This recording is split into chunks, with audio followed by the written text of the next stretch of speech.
علی پڑھ کر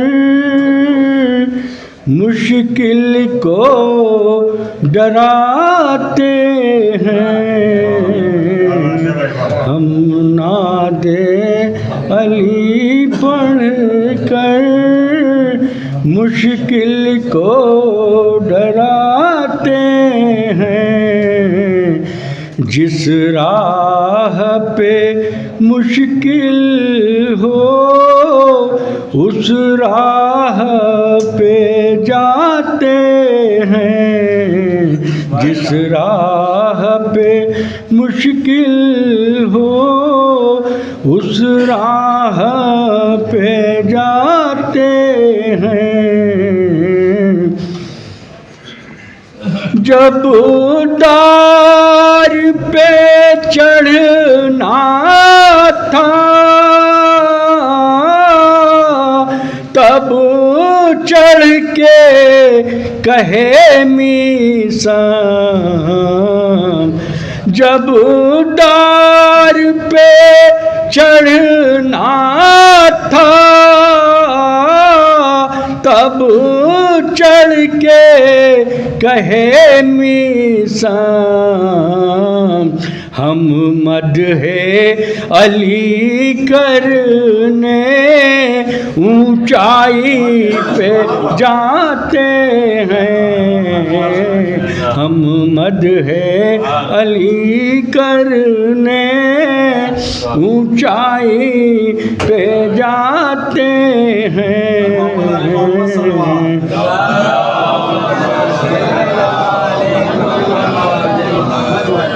ہم کیا ہیں ہمیں سمجھو، وہ کیا ہیں انہیں جانو، ہم کیا ہیں ہمیں سمجھو، وہ کیا ہیں انہیں جانو،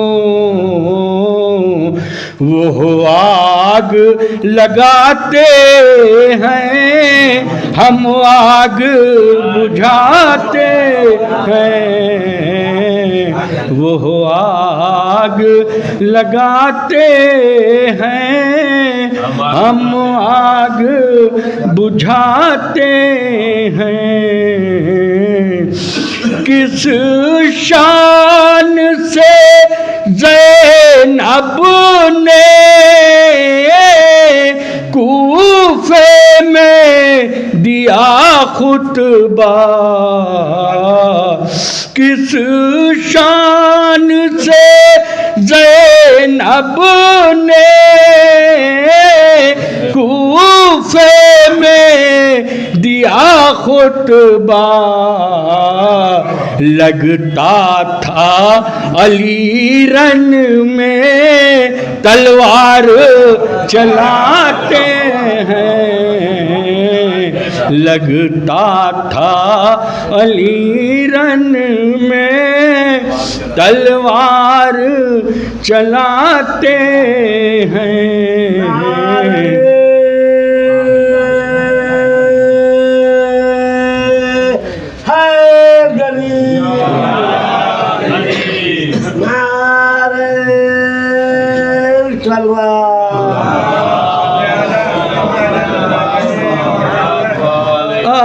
عباس نے یہ کہہ کر دریا پہ کیا قبضہ، عباس نے یہ کہہ کر دریا پہ کیا قبضہ، کہہ دیتے ہیں جو بھی ہم وہ کر کے دکھاتے ہیں، کہہ دیتے ہیں جو بھی ہم وہ کر کے دکھاتے ہیں، ہر رخ سے نبوت کے جیسا ہو ضروری ہے، ہر رخ سے نبوت کے جیسا ہو ضروری ہے، تب جا کے نبی اس کو بستر پہ سلاتے ہیں، تب جا کے نبی اس کو بستر پہ ہر رخ سے نبوت کے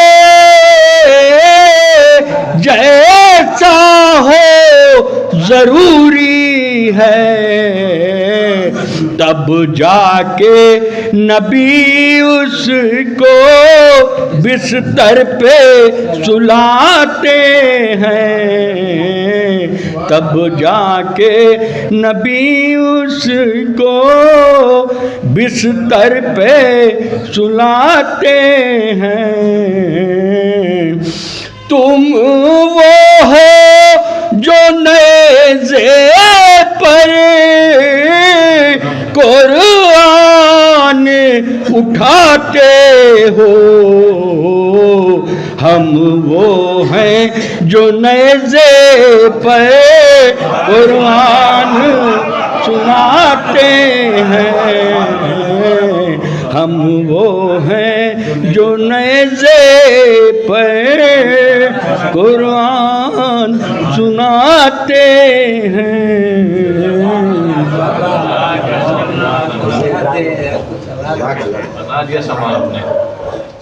بآواز بلند نعرہ صلوات۔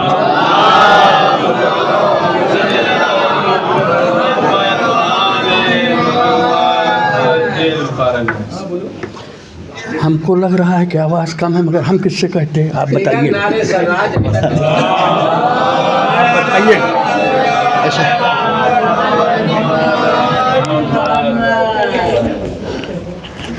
رحم اللہ من قرأ الفاتحہ۔ بسم اللہ الرحمن الرحیم، الحمد للہ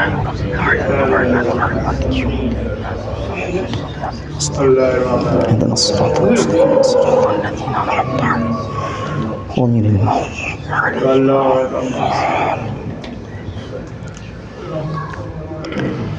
حسبنا الله ونعم الوكيل، نعم المولى ونعم النصير۔ أعوذ بالله السميع العليم من الشيطان الرجيم، بسم الله الرحمن الرحيم۔ الحمد لله الذي لم يتخذ صاحبة ولا ولدا ولم يكن له ولي من الذل وكبره تكبيرا۔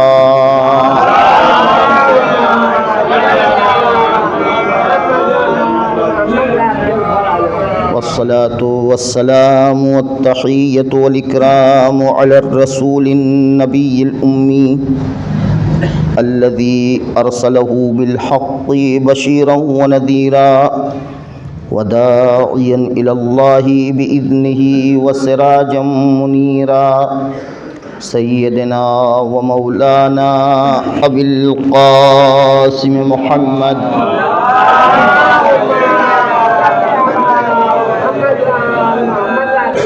وعلى أهل بيته الطيبين الطاهرين الغر الميامين المعصومين الذين أذهب الله عنهم الرجس وطهرهم تطهيرا۔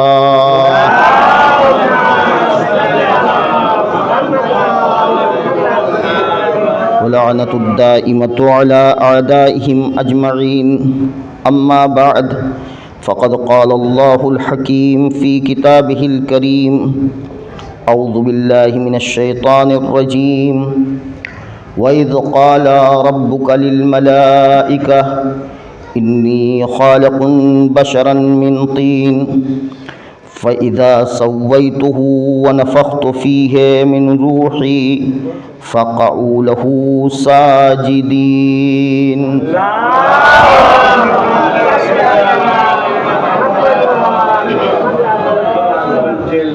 التماس ایک بار سورہ حمد اور 3 بار سورہ توحید کی تلاوت فرما کر مرحوم تطہیر حسین ابن شبیر حسین کی روح کو اصال فرمائیں۔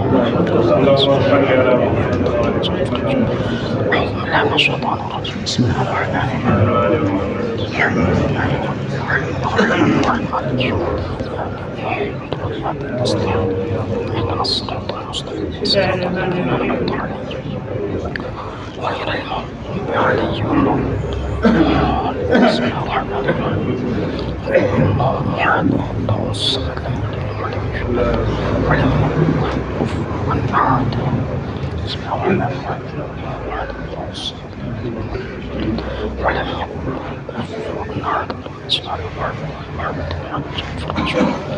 صلوات پڑھیں محمد و آل محمد۔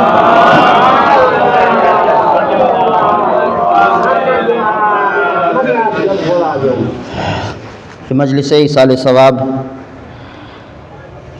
ایسے شخص کی ہے کہ جسے ہم اور آپ جانتے ہیں، جو کچھ دنوں پہلے یعنی سال گزر چکے ہیں، وہ ہمارے درمیان ہوتا تھا، لیکن مجمع سے تو یہ محسوس ہو رہا ہے کہ ملنے جلنے والے باقاعدہ اس شخصیت سے متاثر تھے، یعنی لوگوں کا آنا ان کے نام پر یہ ثابت کرتا ہے کہ لوگوں کے درمیان ان کا ملنا جلنا تھا، لوگوں سے وابستگی تھی، لوگ ان سے وابستہ تھے، وہ لوگوں سے وابستہ تھے، اور یہ خود ہمارے سب کے لیے یہ ایک عبرت ہوا کرتا ہے، ایسا مرحلہ کہ ہم اس مرحلے میں ہوشیار ہو جائیں کہ ہمارا عہدہ، ہماری شہرت، ہماری دولت، ہمارے مقام و منزل یہ کام آنے والا نہیں ہے۔ اگر کچھ کام آنے والا ہے تو وہ ہمارا اخلاق ہے، ہمارا برتاؤ ہے۔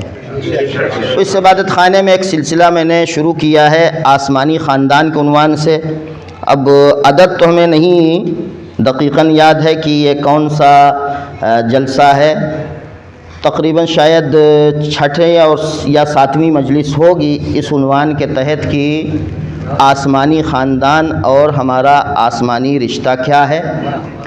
ہمارے لیے یہ جاننا بہت ضروری ہے کہ ہمارا آسمانی رشتہ کیا ہے، ہمارا آسمانی حسب و نسب کیا ہے، ہماری آسمانی اصل کیا ہے۔ متعدد دلیلیں اور مختلف وجوہات اور اسباب میں نے آپ کی خدمت میں عرض کی ہے کہ کیوں ضروری ہے اس کا جاننا کہ ہمارا آسمانی حسب و نسب کیا ہے۔ زمینی حسب و نسب ہر آدمی جانتا ہے اپنا، اور اپنے زمینی حسب و نسب پر لوگ فخر بھی کیا کرتے ہیں، جبکہ یہ زمینی حسب و نسب فخر کرنے کی چیز نہیں ہے۔ ہمارے لیے باعث فخر وہ آسمانی حسب و نسب ہے کہ اگر ہم پہچان لیں اس حسب و نسب کو۔ لہذا آج ایک وجہ کی طرف اشارہ کر کے بات کو آگے بڑھانا ہے کہ کیوں ہمارے لیے یہ جاننا ضروری ہے کہ ہمارا آسمانی رشتہ کیا ہے، ہمارا آسمانی حسب و نسب کیا ہے۔ اب اس بات کا احساس ہمیں بھی ہے، آپ لوگوں کو بھی ہوگا کہ ہم اور آپ جب کبھی قرآن پڑھتے ہیں تو قرآن سے ہم مانوس نہیں ہوتے ہیں، قرآن کی تلاوت میں ہمارا دل نہیں لگتا ہے، یا روایات سنتے ہیں، معصومین کے کلمات سنتے ہیں، اہل بیت اطہار علیہ الصلاۃ والسلام کے خطبات سنتے ہیں، حدیثیں سنتے ہیں کہ جو پیش کی جاتی ہیں، ان حدیثوں سے ہماری کوئی انسیت ظاہر نہیں ہوتی ہے۔ اگرچہ اہمیت کے حوالے سے قرآن کی اہمیت اپنی جگہ، حدیث کی اہمیت اپنی جگہ، حدیث کی اہمیت کے لیے ہمارے اور آپ کی جانکاری کے لیے اتنا جاننا کافی ہے کہ صدیقہ طاہرہ حضرت فاطمہ زہرا سلام اللہ علیہا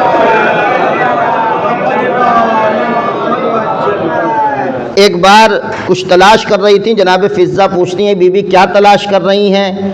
تو بی بی نے فرمایا کہ میں نے کچھ حدیثوں کو لکھا تھا جو رکھا تھا طاق پر، اور وہ دکھ نہیں رہی ہیں۔ تو جناب فضہ کہتی بی بی پریشان نہ ہوئیے، مل جائیں گی۔ تو جناب سیدہ سلام اللہ فرماتی ہیں کہ یہ حدیثیں ہمارے لیے ہمارے حسنین سے زیادہ اہمیت رکھتی ہیں۔ جناب سیدہ سلام اللہ علیہ کے لیے بابا کی حدیثیں وہ اتنی اہمیت رکھتی ہیں، لیکن ہم کتنے مانوس ہیں، ہم کتنا لگاؤ رکھتے ہیں ان حدیثوں سے، قرآن کی آیتوں سے ہمیں کتنی انسیت ہے، ہمیں کتنا لگاؤ ہے، یہ خود ہم سب اپنی حقیقت جانتے ہیں۔ لیکن راز اس کا یہ ہے کہ نہ قرآن کی آیتوں سے ہم مانوس ہوتے ہیں، نہ معصومین کے کلمات سے مانوس ہوتے ہیں۔ راز یہ ہے کہ ہم جس کان سے ان آیتوں کو سنتے ہیں، جس کان سے ان حدیثوں کو سنتے ہیں، یہ کان واقعی اس حدیث کا مخاطب ہے ہی نہیں، یہ کان اس آیت کا مخاطب ہی نہیں ہے۔ وہ کان جسے ہمیں قرآن میں مخاطب قرار دیا گیا ہے، اہل بیت نے ہمیں مخاطب قرار دیا ہے، وہ یہ کان نہیں ہے جسے ہم اپنی آنکھوں سے دیکھتے ہیں۔ یہ ظاہری کان ہے، یہ مادی کان ہے، یہ میٹیریل کا کان ہے۔ اس کان کو پروردگار عالم نے مخاطب ہی قرار نہیں دیا ہے، بلکہ وہ کان ہے کہ جس کا تعلق ہماری حقیقت سے ہے۔ ایک صلوات پڑھ دیں محمد وآل محمد پر۔ لہذا اگر ہم چاہتے ہیں کہ ہم قرآن سے مانوس ہوں، معصومین کے کلمات سے مانوس ہوں، تو ہمیں اپنا آسمانی حسب و نسب جاننا پڑے گا، اسے پہچاننا پڑے گا، اس کی اہمیت سمجھنا پڑے گا، تب جا کر ہم قرآن کی آیتوں سے بھی مانوس ہو جائیں گے، حدیث سے بھی مانوس ہو جائیں گے۔ لیکن یہ بات جو ہے وہ گزشتہ سے تعلق رکھتی تھی، گزشتہ باتوں سے تھی کہ کیوں ہمارے لیے ضروری ہے۔ لیکن یہاں سے ہم ہیں کون؟ ہم اپنے کو پہچانے۔ قرآن مجید اس کے لیے بہترین راستہ ہے، اس لیے کہ قرآن مجید پروردگار عالم کا کلام ہے، جو اس پروردگار اور اس خالق کا کلام ہے کہ جو ہمارا اور آپ کا پیدا کرنے والا ہے۔ اس نے قرآن میں ہمارا تعارف اس انداز میں کرایا، وَإِذْ قَالَ رَبُّكَ لِلْمَلَائِكَةِ إِنِّي خَالِقٌ بَشَرًا مِّن طِينٍ۔ سورہ صاد کی آیت نمبر 71 اور 72 ہے کہ جس کی میں نے تلاوت کی ہے۔ پروردگار کہہ رہا ہے کہ یہ اس وقت کو یاد کرو کہ جب تمہارے رب نے فرشتوں سے یہ کہا کہ میں طین سے، مٹی سے، گل سے ایک بشر پیدا کرنے جا رہا ہوں۔ انی خالق بشرا من طین فاذا سویتہ ونفخت فیہ من روحی، جب میں اسے تیار کر لوں، اس میں اپنی روح ڈال دوں، فقعوا لہ ساجدین۔ میں نے گزشتہ مجلس میں یہ بیان کیا تھا کہ یہ یاد رکھیے گا، یہ فرشتوں کے سجدے کی وجہ ہمارا یہ مادی جسم نہیں ہے۔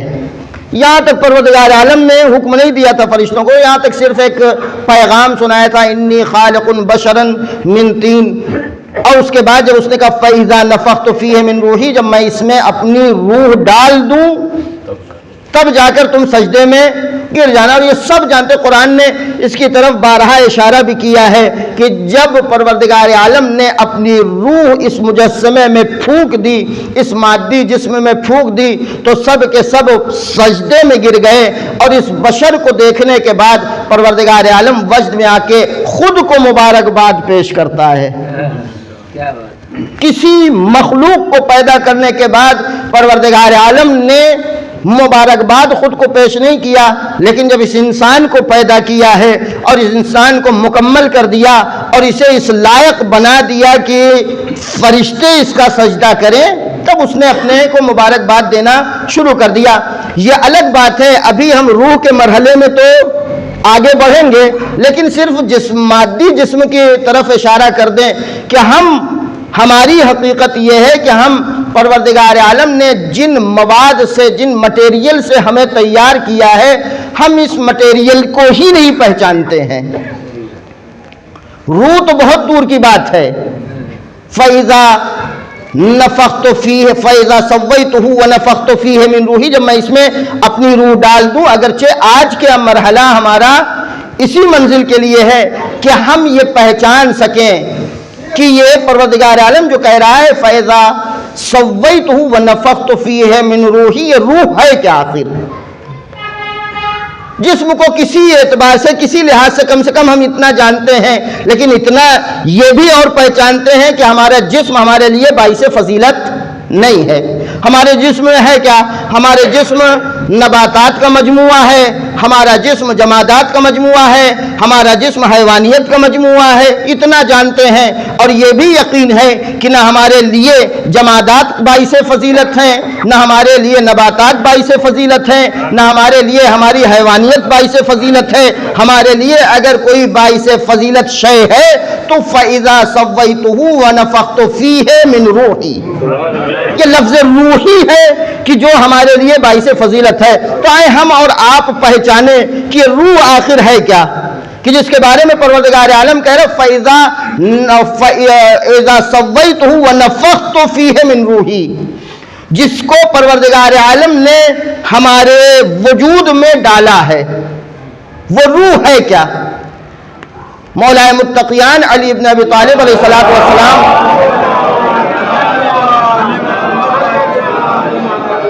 فرماتے ہیں الروح خلق اعظم من جبرائیل و میکائیل۔ دیکھیں بات آج کی تھوڑی سی سخت ہوگی، لیکن اگر آپ توجہ کریں گے تو آپ کو یقیناً لطف آئے گا، اس لیے کہ یہ احساس ہوگا کہ اب تک ہم لوگ غافل تھے کہ ہم ہیں کون۔ آج اگر آپ نے تھوڑی سی توجہ دے دی، بات میں نے کہا سنگین ہوگی لیکن بہرحال لطف اندوز ہے۔ فَإِذَا سَوَّيْتُهُ وَنَفَخْتُ فِيهِ مِنْ رُوحِي، مولا کائنات کیا فرماتے ہیں؟ روح ہے کیا؟ مولا کائنات کہتے ہیں بس اتنا جان لو کہ روح جو کچھ بھی ہے، یہ روح خلق اعظم من جبرائیل و میکائیل، ایک بڑی چیز ہے، کس سے؟ جبرائیل سے بھی اور میکائیل سے بھی بڑی چیز ہے۔ یعنی وہ فرشتہ جو سید الملائکہ، وہ فرشتہ جو سب سے عظیم ہے، جو سب سے بڑا ہے، یہ روح جو ہے جس کو پروردگار عالم ہمارے وجود میں ڈال رہا ہے، یہ روح جو کچھ بھی ہے بہرحال اس سے بڑی ہے۔ اور یہ روح صرف بڑی ہی نہیں ہے بلکہ اس روح سے کتنی چیزیں وابستہ ہیں، قرآن مجید میں اٹھا کر آپ دیکھ لیں، پروردگار عالم اعلان کر رہا ہے وَيُنَزِّلُ الْمَلَائِكَةَ بِالرُّوحِ، یہ فرشتے نازل ہوتے ہیں، وہ جو اپنے کو فرشتوں کو اپنے سے برتر سمجھتے ہیں وہ اور کوئی ہوتے ہوں گے، لیکن ہم انسان ہیں۔ قرآن کہہ رہا ہے کہ فرشتے اس روح کے ذریعے سے نازل ہوتے ہیں۔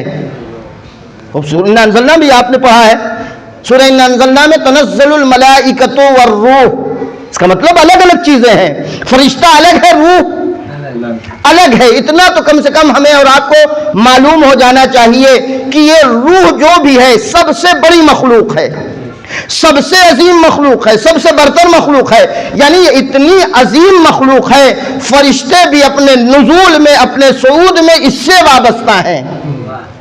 فرشتوں کو بھی اگر برتری چاہیے، فرشتے بھی اگر یہاں آنا چاہتے ہیں، فرشتے ہمارے خدمت کرنا چاہتے ہیں، تو فرشتوں کو اس کی احتیاج ہے جسے ہم روح کہتے ہیں، جس کو پروردگار عالم نے ہمارے وجود میں ڈالا ہے۔ تو آئے ہم اگر پہچاننا چاہتے ہیں کہ روح کیا ہے، روح کون سی چیز ہے کہ جسے پروردگار عالم نے ہمارے وجود میں ڈالا اور جو سب سے بڑی شے ہے، اگر ہم یہ جاننا چاہتے ہیں، اس لیے کہ پہلی منزل پر تو قرآن نے بالکل ساکت کنندہ جواب دے دیا، روح کیا ہے؟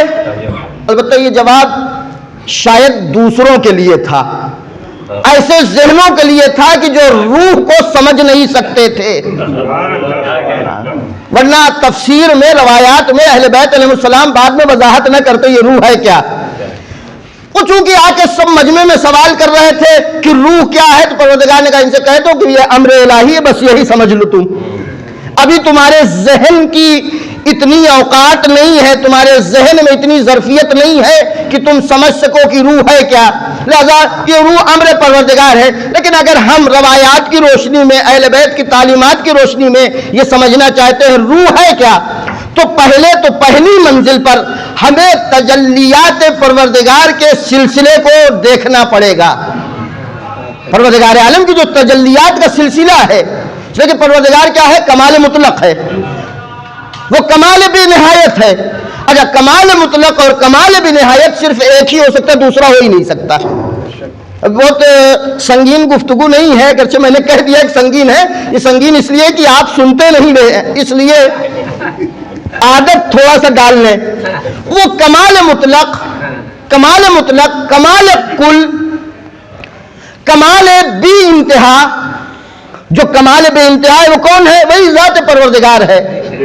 ذات پروردگار، اس کے علاوہ کوئی دوسرا کمال مطلق ہو ہی نہیں سکتا۔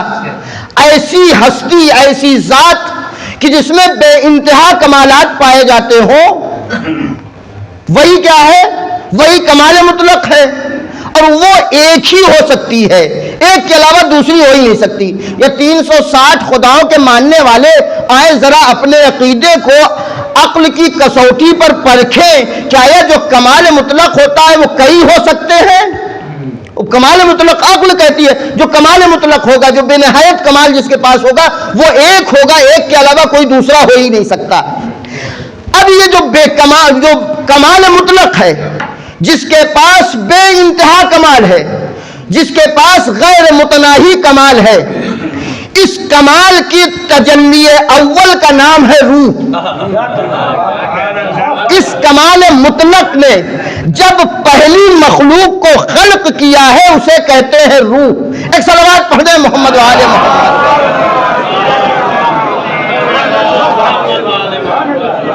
اس کمال مطلق نے جب، اس لیے کہ اس کمال مطلق جو ہے وہ اس کو اپنے کمالات کا ایک ظہور چاہیے، اس کو اپنے کمالات کے لیے تجلی چاہیے تھی۔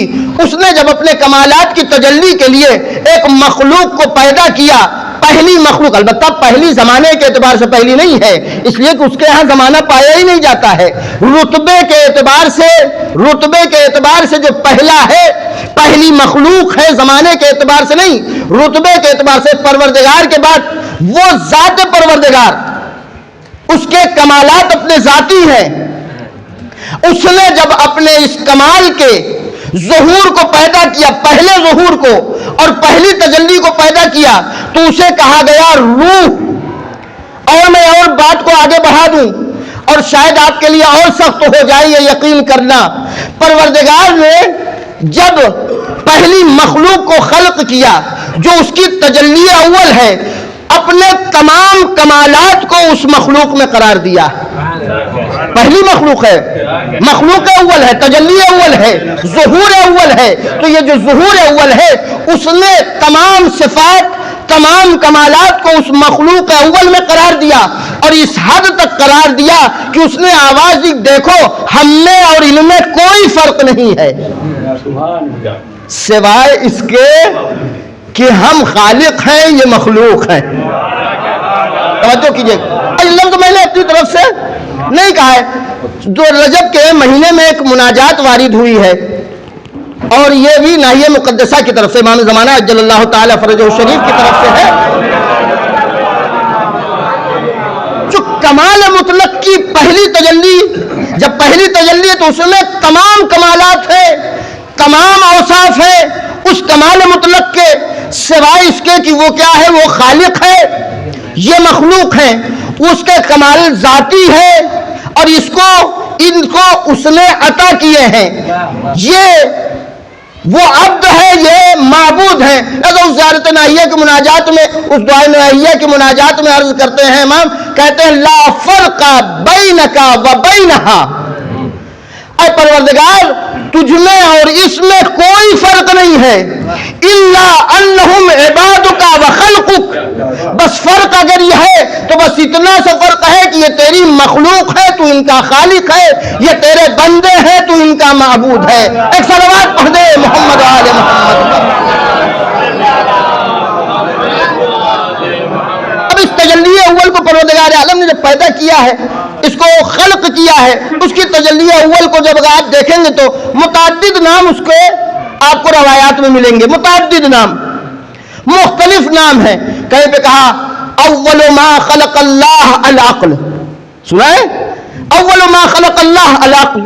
کہیں پہ کہا اول ما خلق اللہ القلم، کہیں پہ کہا اول ما خلق اللہ اللوح، کہیں پہ کہا اول ما خلق اللہ نوری۔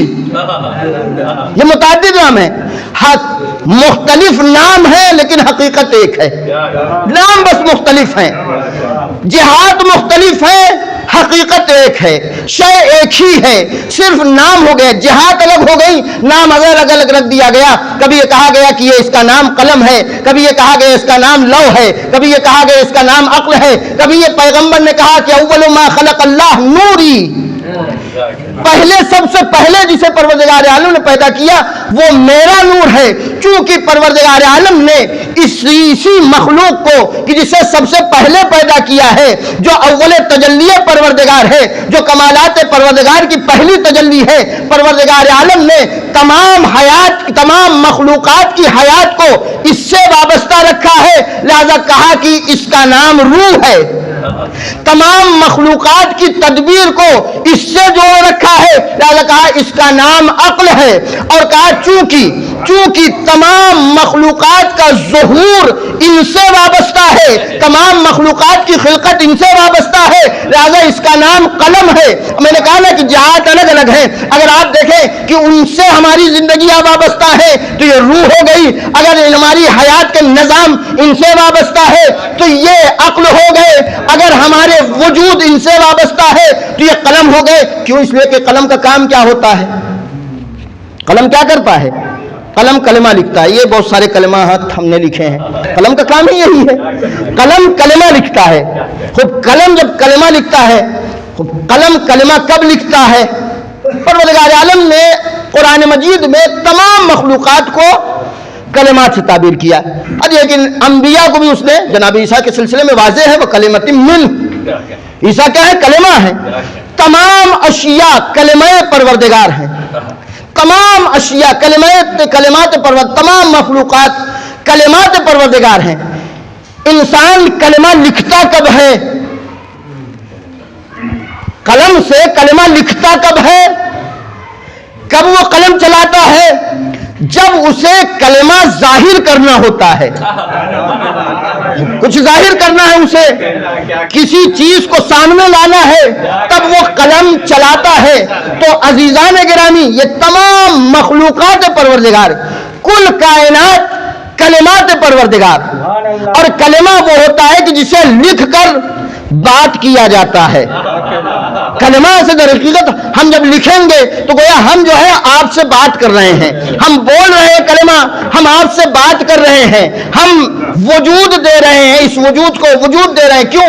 تاکہ آپ سے کلام کر سکیں۔ لہذا اسی لیے قرآن میں بار بار یہ کہا جا رہا ہے زمین کا مطالعہ کرو، آسمان کا مطالعہ کرو، مخلوقات پروردگار کا مطالعہ کرو۔ کیوں؟ اس لیے کہ یہ ساری مخلوقات تم سے باتیں کریں گی، اور تم بات کرتے جاؤ، اور ہوا یہی ہے۔ خلقت اول سے آدم، پہلے زمانے سے لے کر آدم اول سے لے کر جو اول بشر تھے وہاں سے لے کر آج تک لاکھوں پڑھے لکھے لوگوں نے ان کلمات پروردگار سے بات چیت شروع کی، لیکن آج تک کلمات پروردگار ختم نہیں ہوئے۔ پروردگار کا کلمہ ختم ہی نہیں ہوتا۔ حد یہ ہے کہ ایک چھوٹا سا کلمہ ہمارے بدن میں سل پایا جاتا، سل جو ہے، سل کو آیا، سب نے سل سے بات کر لی ہے، آج دنیا نے سل کو مکمل طور پر پہچان لیا ہے۔ پوری دنیا مل کر پروردگار کی ایک چھوٹی سی مخلوق جو بغیر لائب میں جائے ہوئے سمجھ میں نہ آئے، اس سے مکمل بات نہیں کر سکتی، اسے مکمل نہیں پہچان سکتی، تو جو پروردگار عالم کا کلمہ اعظم ہو اسے کیا پہچان پائے گی؟ ایک صلوات پڑھو محمد آل محمد پر۔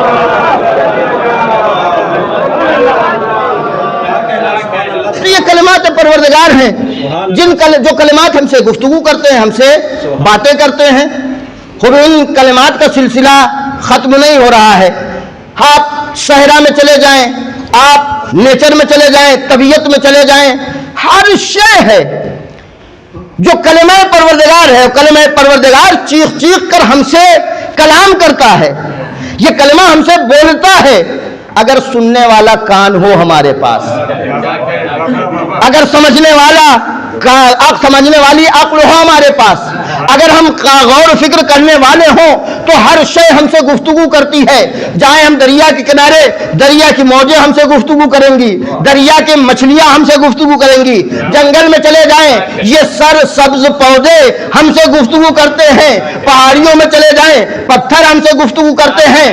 ہر ایک پروردگار عالم کے ان کمالات کی تجلی ہے کہ جس کو پروردگار عالم نے مخلوق اول سے پیدا کیا ہے. تو فلسفے میں جائیں تو آپ اسی کو صادر اول کہتے ہیں، مخلوق اول کہتے ہیں. ہم نے آیات کی روشنی میں اسے روح بھی نام رکھ لیا ہے، اس کا نام قلم بھی رکھ لیا ہے، اس کا نام لوح بھی رکھ لیا ہے، ہم نے اس کا نام عقل بھی رکھ لیا ہے. یہ سارے کلمات جو ہیں وہ اس سے ہیں اور یہ گفتگو کرتے ہیں.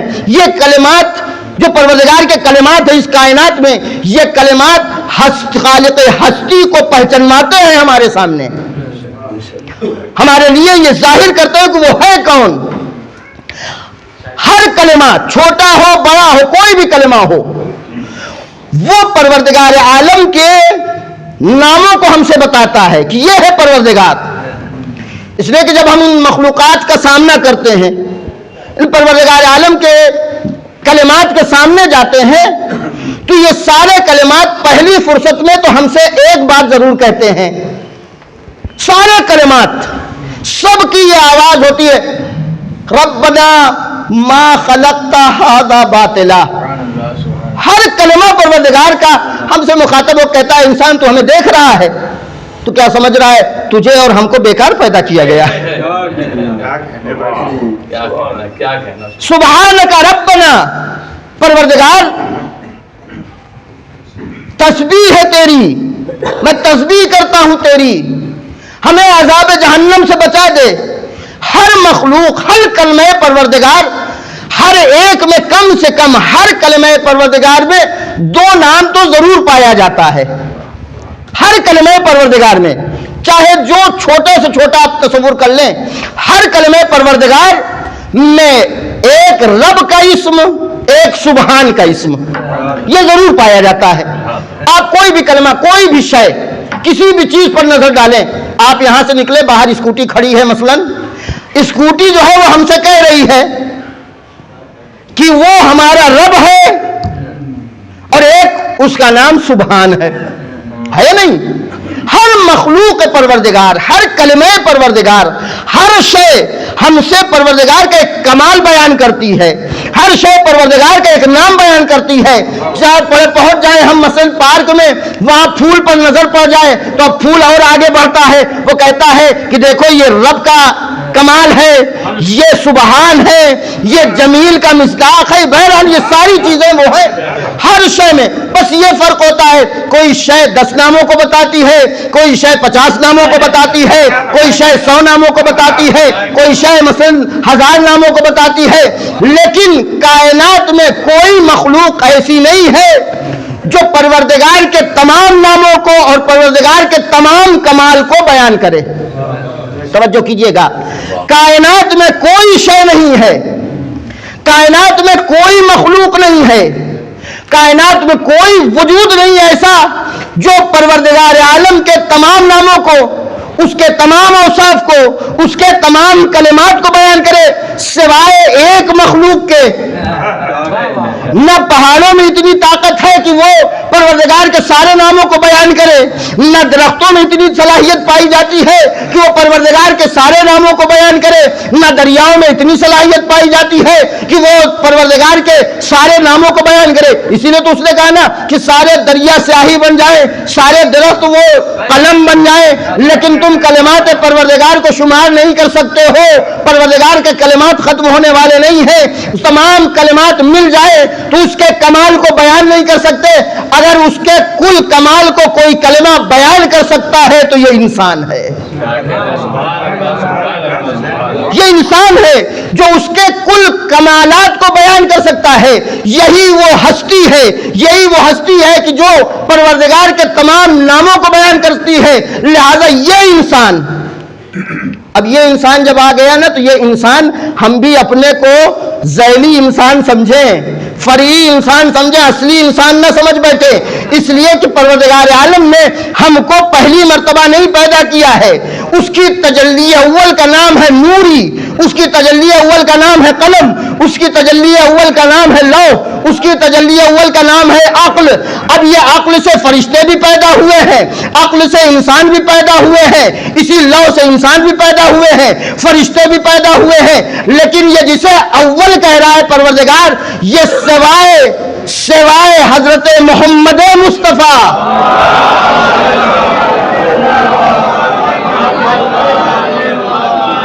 اور ان کی آل کے کوئی اول نہیں ہے۔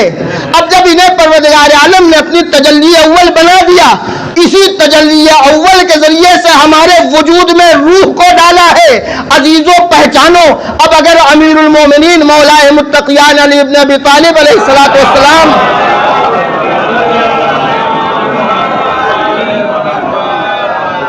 یہ آواز دیتے ہیں، معاویہ کو خط میں لکھتے ہیں کہ نحنو صنائع ربنا، ہم پروردگار کے بنائے ہوئے ہیں، والخلق صنائع بعد صنائع لنا، مخلوقات سب ہمارے بنائے ہوئے ہیں۔ تو انسانوں یہاں سمجھو، اس لیے کہ محمد اور آل محمد یہ ہے مخلوق اول، اور کل کائنات اسی مخلوق اول سے پیدا ہوئی ہے۔ ایک صلوات پڑھ دے محمد و آل محمد پر۔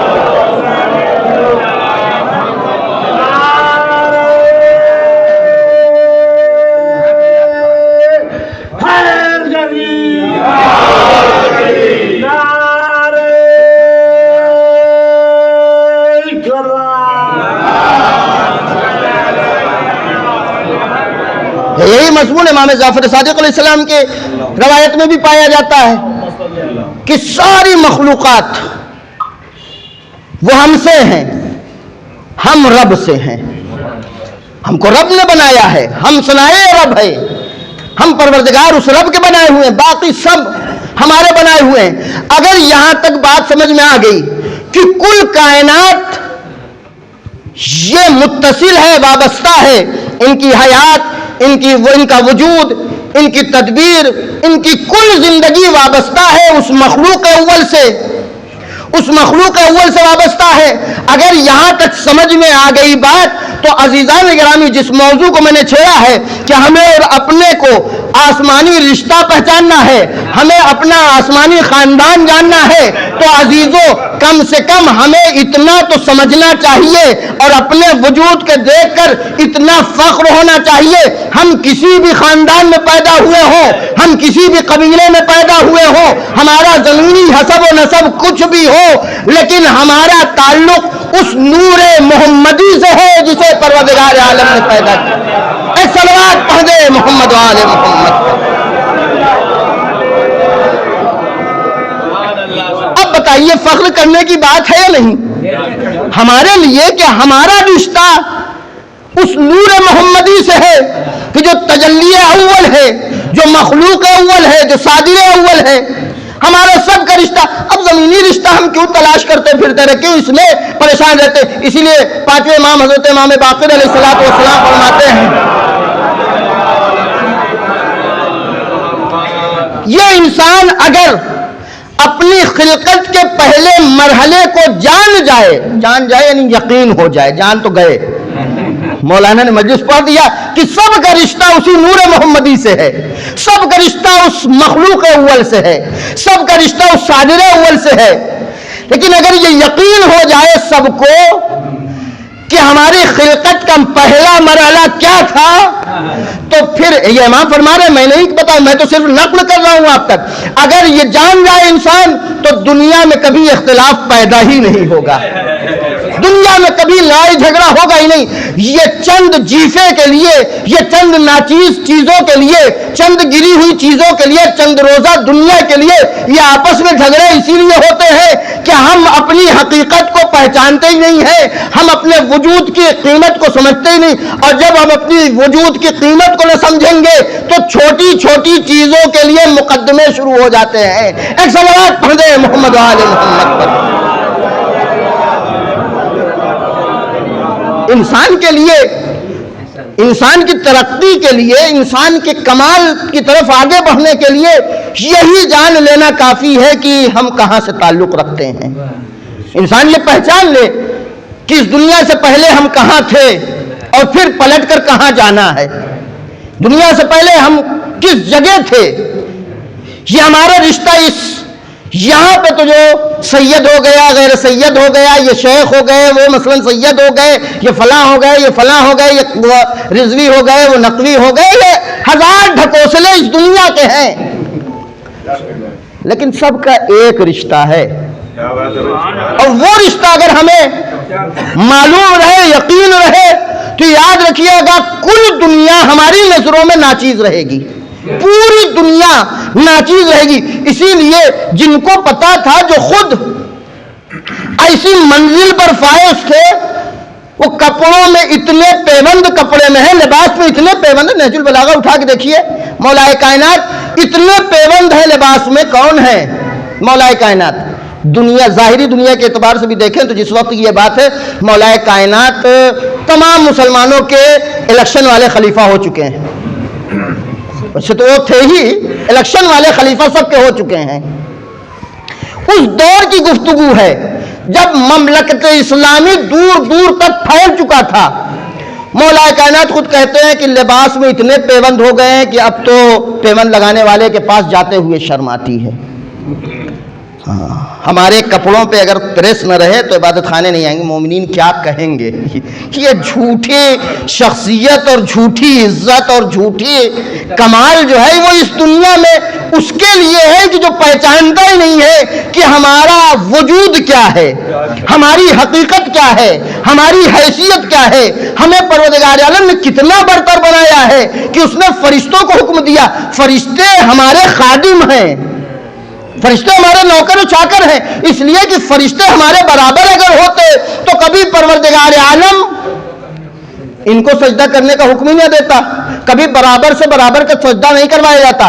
سجدہ در حقیقت فضیلت کی نشانی ہے. سجدہ کرنے والا در حقیقت اقرار کرتا ہے کہ یہ ہم سے افضل ہیں، یہ ہم سے برتر ہیں. عزیزوں، اگر یہاں پر بات آ گئی ہے تو ایک بات کہنے دیجئے کہ اگر کسی کے فضیلت کا اقرار کر لیا جائے تو پھر اس کا مطلب یہ ہے کہ ہم نے اسے اپنے سے برتر مان لیا ہے. یہ مسلمانوں کی سب سے بڑی مشکل یہ ہے کہ پروردگار کا سجدہ تو کرتے ہیں لیکن جس کو اس نے برتر کہا ہے انہیں برتر مانتے نہیں. پروردگار عالم نے پہلے ہی دن سے کہہ دیا ہمیں اپنا سجدہ یہ قیمتی نہیں ہے، ہم یہ چاہتے ہیں تم یہ مان لو جس کو ہم برتر کہہ رہے ہیں اسے برتر مانو. بہرحال ایک بات تھی، میں نے یہاں پہ بہت شارٹ کٹ میں عرض کر دیا، ورنہ ذاکرین یہیں پہ نعرہ لگوا لیتے ایک صلوات پڑھے محمد والے.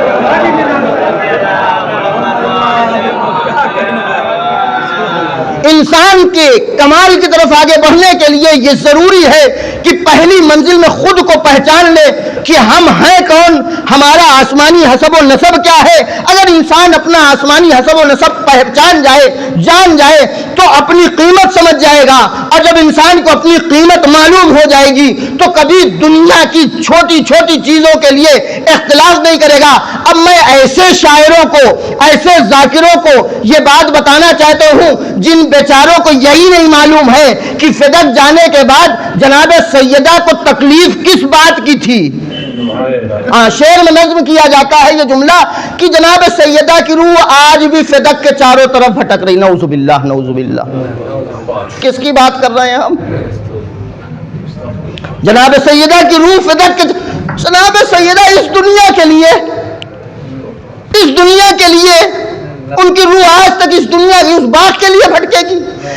جناب سیدہ کو جس بات کی تکلیف تھی وہ تکلیف یہی تھی جس کا اعلان بھی انہوں نے کر دیا تھا کہ اے مسلمانوں، اگر تم نے علی کو یہ خلافت کی بات ڈور دی ہوتی تو یہ منزل مقصد تک تمہیں صحیح و سالم لے جاتے، لیکن چونکہ تم نے ان کے اختیار میں خلافت کی بات ڈور نہیں دی ہے اس لیے اب تم جانو یہ خلافت کی جو کو تم نے سونپی ہے یہ تمہیں منزل مقصد تک نہیں لے جا سکتے. تمہیں کبھی میٹھا دودھ اس خلافت کی اونٹنی سے ملے گا ہی نہیں، ہمیشہ خون بہے گا، ہمیشہ خون خرابہ ہوگا. تو عزیزو، جناب سیدہ وہ جانتی ہے ہماری قیمت کیا ہے، ان کی روح اس کے لیے نہیں بھٹکے گی. تو بہرحال ہم اگر پہچان جائیں، ہم حقیقت اپنی پہچان جائیں، ہم اپنا رشتہ پہچان جائیں، تو ہم خود کو چھوٹی چھوٹی چیزوں کے لیے چھوٹی جنت سے کم میں معاملہ ہی نہیں کریں گے، جنت سے کم میں ہمارا سودا ہی نہیں ہوگا، اس سے کم تو کوئی بات سوال ہی نہیں ہے کہ ہم اپنا عوض بتا دیں۔ اگر ہم اپنی قیمت سمجھ جائیں، نہیں سمجھتے، آج نہیں سمجھو گے تو کل جب آنکھیں تیز ہو جائیں گی اس دن سمجھ میں آئے گا۔ انسان کی قیمت سمجھنا ہے، انسان کی ویلیو سمجھنا ہے، یہ انسان کتنا باکمال مخلوق ہے، اس لیے کہ سادرہ اول سے یہ پیدا ہوا ہے، روحی ہے اس میں یہ انسان۔ ہم جس واقعی میں ہم لوگ اپنی حیثیت نہیں سمجھتے، ہم اپنی حقیقت نہیں سمجھتے۔ پروردگار عالم، ایک حدیث قدسی ہے کہ پروردگار عالم جو جنت میں رہیں گے، دیکھیے انسان کتنا عظیم مخلوق ہے، انسان کتنی برتر مخلوق ہے کہ جس کو پروردگار عالم نے باکمال ترین مخلوق بنایا، جس سے عظیم کوئی ہے ہی نہیں، جس سے برتر کچھ ہے ہی نہیں۔ ہم نے یہاں آ کر اپنے کو کتنا گرا دیا کہ کبھی کوا آ کے ہمیں سکھاتا ہے، کبھی کوئی جانور آ کے ہمیں سکھاتا ہے، ہم نے کتنا اپنے کو گرا دیا ہے۔ لیکن ہم کتنے بلند ہیں، یہ جب جنت میں انسان جائے گا وہاں پروردگار عالم ایک لیٹر بھیجے گا، ایک خط بھیجے گا۔ ایک صلوات پڑھ دیں محمد والے محمد پر۔ اس خط کے مضمون کو سماعت کیجیے، اس کے بعد پھر مسائل کی طرف میں آ جاؤں گا۔ یہ خط کا مضمون ایسے ہوگا: من الحی القیوم الذی لا یموت۔ یہ خط کس کی جانب سے ہے؟ حی قیوم کی جانب سے، کہ جس کی صفت ہے الذی لا یموت۔ کس کے لیے ہے؟ الی الحی القیوم الذی لا یموت، اس کے لیے کہ جو حی قیوم ہے وہ مرے گا نہیں۔ یہ کس کا نامہ ہے، کس کا خط ہے؟ پروردگار کا خط ہے۔ کس کے لیے؟ جو جنت میں ہے، وہ نہیں کہ جن لوگ اپنی حیثیت بھول گئے تھے دنیا میں آنے کے بعد، جو دنیا میں آئے جنہوں نے اپنے کل وجود کو یہی بدن سمجھ رکھا تھا، جنہوں نے یہ سمجھ لیا تھا، جو یہ پہچانتے تھے کہ ہماری حقیقت کیا ہے، جو اپنا رشتہ جانتے تھے، جو اپنا آسمانی رشتہ پہچانتے تھے، ان سے خطاب ہوگا حی قیوم سے، کہ جو الذی لا یموت، جو نہیں مرتا، جو نہیں مرے گا، اس کا خط ہے۔ کس کے لیے؟ الی الحی القیوم الذی لا یموت، اس کے لیے کہ جو نہیں مرے گا۔ عبدی علیک منی السلام، پروردگار وہاں پہ اس خط میں لکھ رہا ہے کہ عبدی منی علیک السلام، میرے بندے میرا سلام ہو تجھ پر۔ واقعی میں اگر انسان پوری زندگی اس ایک سلام کو سننے کے لیے مر جائے، پوری کوشش اس ایک سلام کو سننے کے لیے مر جائے، تب بھی کم ہے۔ کس لیے؟ پروردگار سلام کر رہا ہے، عبدی علیک منی السلام، میرے بندے، پروردگار ہے، پروردگار کا خود نام ہے سلام، یعنی جب وہ سلام کہہ رہا ہے، پروردگار سلام کہہ رہا ہے۔ ہم کسی کو اگر سلام کرتے ہیں تو سلام کا مطلب کیا ہوتا ہے؟ یعنی ہم اسے سلامتی کی دعا دے رہے ہیں، یعنی اب تمہارے اندر کوئی برائی، تمہارے اندر کوئی مصیبت نہ آئے، تمہارے اوپر کوئی پریشانی نہ آئے، ہم اسے زندگی کی سلامتی کی دعا دے رہے ہیں۔ وہ پروردگار جب کسی پر سلام کہے کتنا بلند رتبہ ہوگا۔ اور یہی ابھی پہچانو انسانوں، اپنا رتبہ پہچانو، اپنی عظمت پہچانو۔ جس چیز کو تم دنیا میں بھول گئے تھے، جس حیثیت کو تم دنیا میں بھول گئے تھے، وہ حیثیت پروردگار عالم وہاں تمہیں پھر ایک بار یاد دلائے گا، آواز دے گا کہ اما بعد فإنی اقول للشیء کن فیکون۔ مجھے جب کوئی چیز بنانا ہوتی ہے، مجھے جب کوئی چیز تیار کرنا ہوتی ہے، تو اے میرے بندو، میں کہتا ہوں کن، جیسے ہی کہتا ہوں کن فیکون، جیسے ہی کہتا ہوں ہو جا تو وہ ہو جاتی ہے۔ قد جعلتک اليوم، اے میرے بندے، آج میں نے تمہیں ایسا ہی بنا دیا ہے کہ تقول، تجھے جو چاہیے، تو جو کرنا چاہتا ہے، تو جو انجام دینا چاہتا ہے، تقول کن، تو بس کن کہہ دے، تیرے کن کہتے ہی وہ شے ہو جائے گی۔ اب عزیزو، ہمیں اگر اپنا آسمانی رشتہ پہچان لے ہم، تو ہماری حیثیت یہ ہوگی کہ ہم ابھی ادھر ارادہ کریں گے، شے تبدیل ہو جائے گی، ہم جیسے ہی ارادہ کریں گے وہ شے ایجاد ہو جائے گی۔ یہی وجہ ہے کہ جن کا رشتہ محفوظ تھا، جو اپنی حقیقت جانتے تھے، جنہوں نے اپنی حقیقت کو بچا رکھا تھا، وہ یہ کہتے تھے اگر میں اس درخت سے کہہ دوں،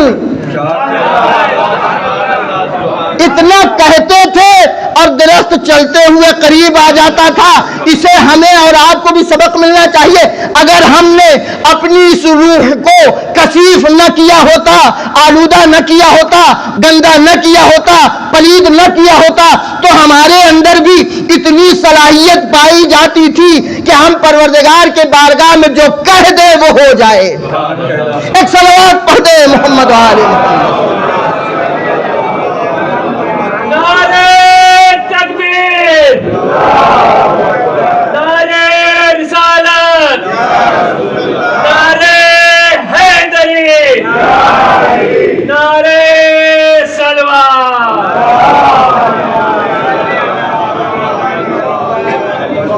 بس عزیزو، میں نے کہا کہ اگر انسان اپنی اس رشتے کو پہچان لے تو یہ کمال کی منزلوں کو آسانی کے ساتھ طے کرتا ہے، اور اگر بھول جائے تو اتنا پلید، اتنا خبیث، اتنا بدجنس ہو جاتا ہے یہ انسان کہ پھر یہ نہیں دیکھتا کہ ہماری اس غلطی کا انجام کیا ہوگا، ہماری اس خطا کا انجام کیا ہوگا۔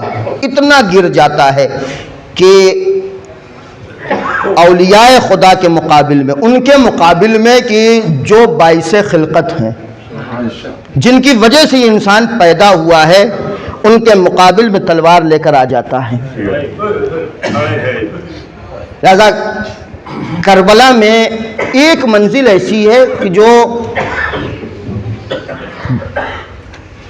ہمارے اور آپ کے لیے آج کی اس مجلس سے مربوط ہے، کہ جہاں پر ایک طرف تو امام حسین علیہ السلام کی مظلومیت کا پہلو ہے، دوسری جانب اس اقتدار کا پہلو ہے کہ جس کو پروردگار عالم نے انہیں عطا کیا ہے، کہ امام حسین علیہ السلام روز عاشور کربلا میں واقعی غریب ہو گئے تھے۔ غربت کسے کہتے ہیں یہ کربلا میں نظر آئے گا۔ غربت واقعی میں، خدا نہ کرے انسان مالی اعتبار سے غریب ہو جائے، یہ چلتا ہے، لیکن اس سماج میں انسان غریب ہو جائے، غربت بہت ہی بری شے ہے۔ اور کربلا میں جو غربت ہے امام مظلوم کی، اگر آج ہم اور آپ اس غربت پہ صرف آنسو بہائیں تو بھی کم ہے۔ امام حسین علیہ السلام کی غربت کا کیا عالم ہے۔ امام کربلا میں اسی روز عاشور کا مرحلہ ہے کہ امام ان لوگوں کے سامنے جا کے کچھ کہنا چاہتے ہیں، کچھ بیان کرنا چاہتے ہیں، روز آخرت یاد دلاتے ہیں، تو ایک ملعون امام حسین کو مخاطب کر کے کہتا حسین تم نے تو اپنے لیے نعوذ باللہ آگ کو اسی دنیا میں تیار کر لیا ہے۔ یہ سن کر نہیں معلوم امام حسین علیہ السلام کو کتنی تکلیف ہوئی، کتنا درد ہوا کہ فوراً پروردگار عالم نے اس ملعون کو انجام پہ پہنچا دیا۔ گھوڑے کے پیر کے رکاب میں اس کا پیر الجھ جاتا ہے، پھر گھوڑا گھسیٹتا رہتا ہے اسے اس طرح سے کہ وہ ہلاک ہو جاتا ہے۔ تو یہ امام حسین علیہ السلام کی غربت کا ایک پہلو تھا کہ جب کربلا میں امام حسین علیہ السلام کھڑے ہو رہے، کون فرزند رسول کہ جس کو پہچانا جا رہا ہے، جس کو سب جانتے ہیں،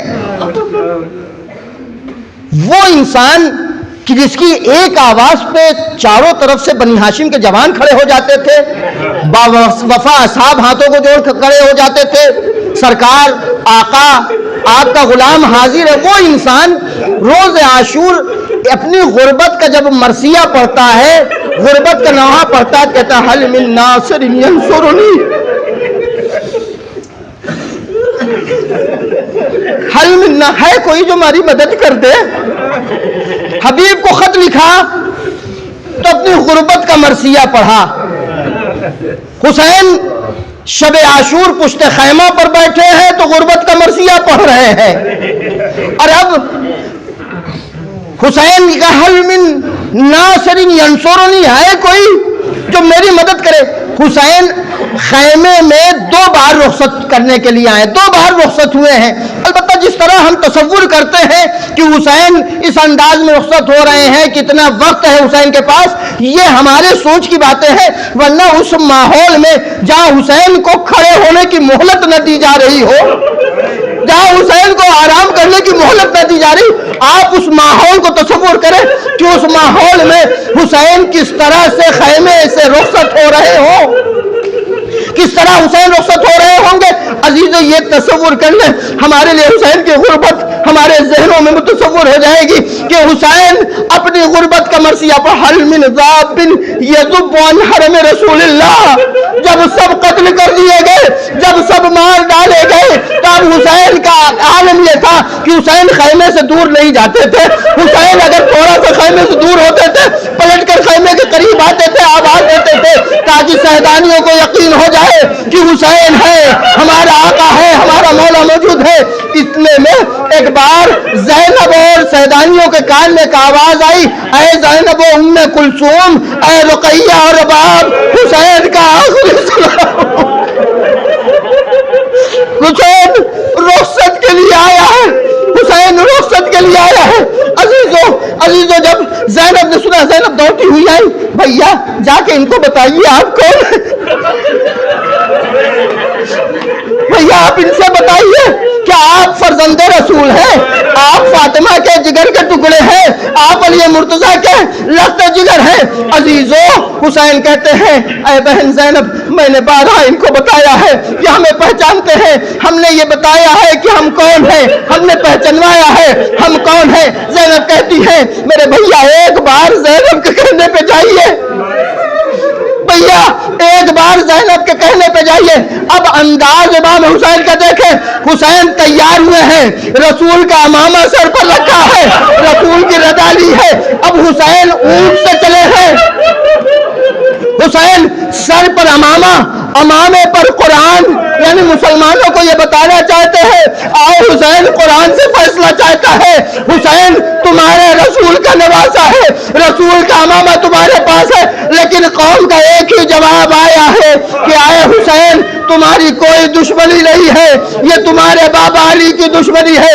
عزیز حسین پلٹ کر آئے ہیں، دوبارہ رخصت ہو کے گئے ہیں، اب عالم یہ جنگ کرتے جاتے ہیں، اپنے اپنے ایک ایک ساتھی کو آواز دیتے جاتے ہیں، حبیب کہاں ہو، عباس کہاں ہو، علی اکبر کہاں ہو، آؤ اپنے آقا کی غربت کو دیکھو، مالی انادی کل پلاٹ کی بولی، اے میرے شہروں کیا ہو گیا ہے، تمہیں میں آواز دے رہا ہوں تم جواب نہیں دے رہے ہو۔ حسین جنگ کرتے کرتے ایک بار ذرا سا ٹھہرے تھے، ابھی حسین جیسے ہی ٹھہرے تھے اب چاروں طرف سے حملہ شروع ہو گیا۔ عزیزو جیسے ہی حملہ ہوا ہے حسین پر تیروں کی بوچھار ہو رہی ہے، حسین پر پتھر برس رہے ہیں، اسی اثنا میں ایک تیر آیا جو حسین کے قلب پر لگا۔ عزیز اس تیر کا تذکرہ بڑا مشکل ہوتا ہے، حسین کے قلب پر یہ تیر لگا، یہ تیر 3 شعبے کا، اور ساتھ ہی اس کی خاصیت یہ تھی کہ آگے سے نہیں نکالا جا سکتا تھا۔ تیر کیسا تھا، کتنی تکلیف تھی حسین کو اس تیر سے کہ اس لیے مقتل نے یہ نہیں لکھا، حسین کے جسم پہ کئی تیر لگے تھے، اتنے تیر لگے تھے کہ بعض علماء نے یہ تعبیر استعمال کی، اتنے تیر حسین کے جسم پہ لگے تھے کہ اگر حسین کی ماں فاطمہ اپنے لال کا بوسہ لینا چاہتی تو حسین کے جسم پہ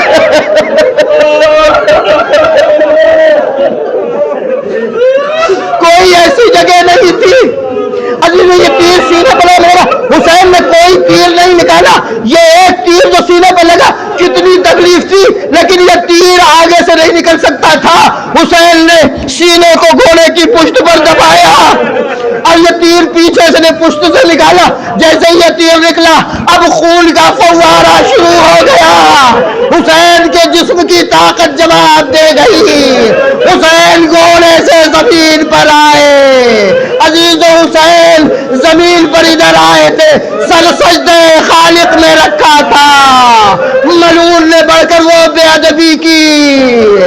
آسمان میں آواز گونجی قد قتل الحسین بکربلا، بہن مجبور، ادھر بھائی کی غربت ادھر بہن کی غربت، ایک بہن کی آواز پر عباس اور 18 بنی ہاشم دربار ولید تک پہنچ جائے، ادھر بہن اتنی مجبور ہے آج کس کو آواز دے کوئی نہیں ہے، چاروں طرف نظر کی جب کوئی نظر نہ آیا تو آواز ہے عمر سعد میرا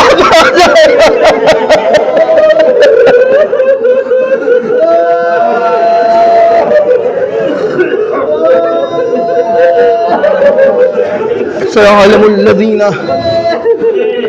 ظلموا أي منقلب